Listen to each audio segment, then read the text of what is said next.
Assalamualaikum warahmatullahi wabarakatuh. Waalaikumsalam.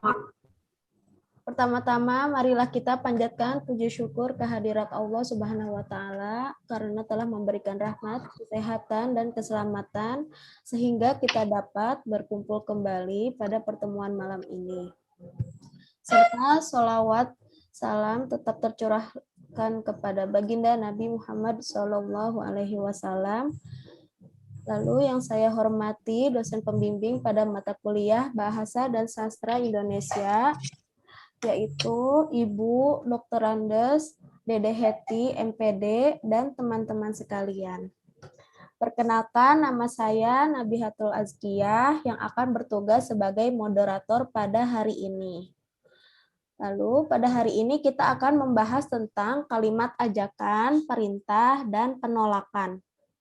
Untuk selanjutnya, penyampaian materi pertama akan dijelaskan oleh Nabihatul Azkiyah, lalu yang kedua Eka Tiara Arianti, dan yang ketiga Dinda Nur Aulia, yang keempat Nur Alfisahal, yang kelima Sapriyadi, dan yang keenam Mila Lenasari.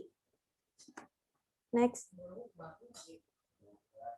Bangun tidurku terus mandi, tidak lupa menggosok gigi.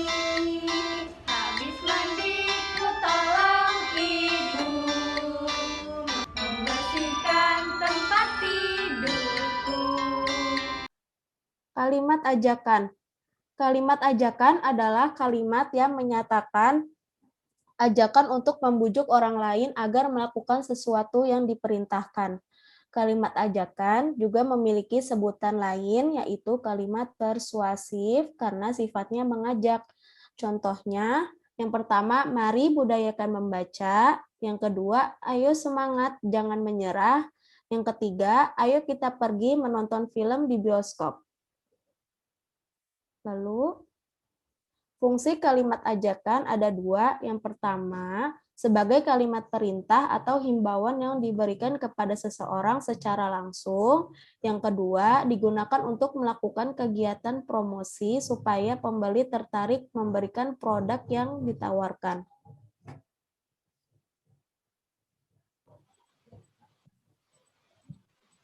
Baik, selanjutnya adapun ciri-ciri dari kalimat ajakan. Yang pertama, selain berfungsi mengajak, juga dapat berfungsi memberikan perintah.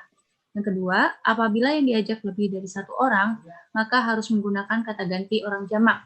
Yang ketiga, sering ditemukan pada teks iklan, slogan, atau himbauan. Yang keempat, menggunakan kata yang menarik. Selanjutnya ada jenis-jenis kalimat ajakan. Yang pertama adalah persuasif politik.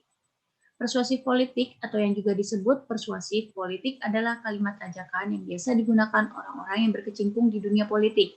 Biasanya kalimat persuasif ini mengajak orang lain untuk memilih pemimpin tertentu.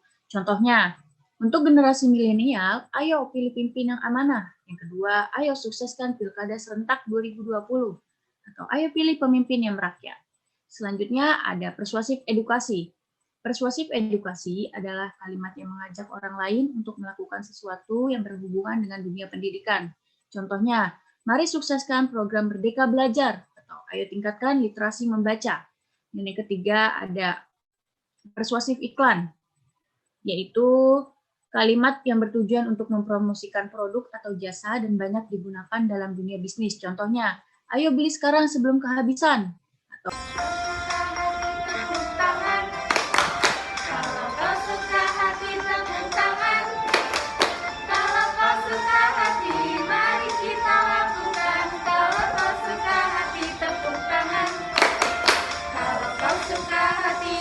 bumi. Kalau kau suka hati injak bumi. Kalau kau suka hati mari kita lakukan. Kalau kau suka hati injak bumi. Kalimat perintah. Kalimat perintah adalah kalimat yang berisi sebuah suruhan kepada seseorang untuk melakukan sesuatu. Kalimat ini memiliki ciri-ciri yang berbeda-beda setiap jenisnya.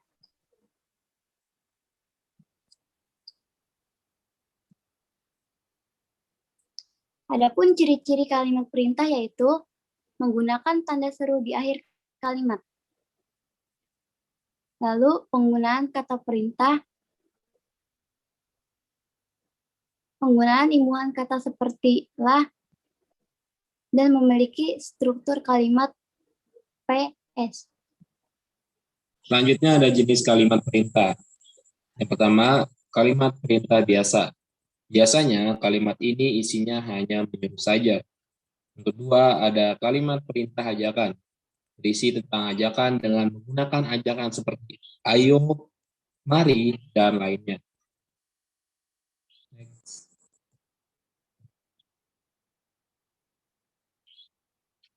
Yang ketiga, kalimat perintah mempersilahkan. Kalimat ini menggunakan kata dipersilakan di awal kalimatnya. Yang keempat, kalimat perintah berupa larangan. Kalimat ini tentang larangan yang biasanya menggunakan kata jangan. Oke, selanjutnya. Berikutnya yang kelima ada kalimat perintah berupa permintaan. Kalimat ini adalah kalimat yang berisi tentang permintaan ataupun permohonan. Yang keenam adalah kalimat perintah berupa saran. Kalimat ini tentang yang biasanya menggunakan kata sebaiknya dan lainnya. Topi saya Bunda, Bunda topi saya. Kalau tidak Bunda, buka topi saya. Kalimat penolakan. Kalimat penolakan adalah kalimat untuk menolak suatu gagasan atau pendapat yang diberikan oleh orang lain. Kalimat ini disampaikan langsung tanpa menyetujui gagasan atau pendapat yang ditolak.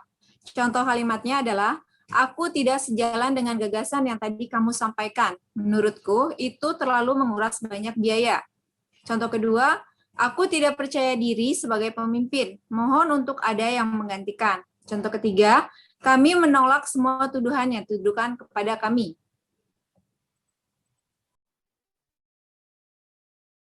Terima kasih. Demikian presentasi dari kelompok kami. Saya sebagai moderator, mohon maaf atas kekurangannya dan terima kasih untuk perhatiannya. Wassalamualaikum warahmatullahi wabarakatuh.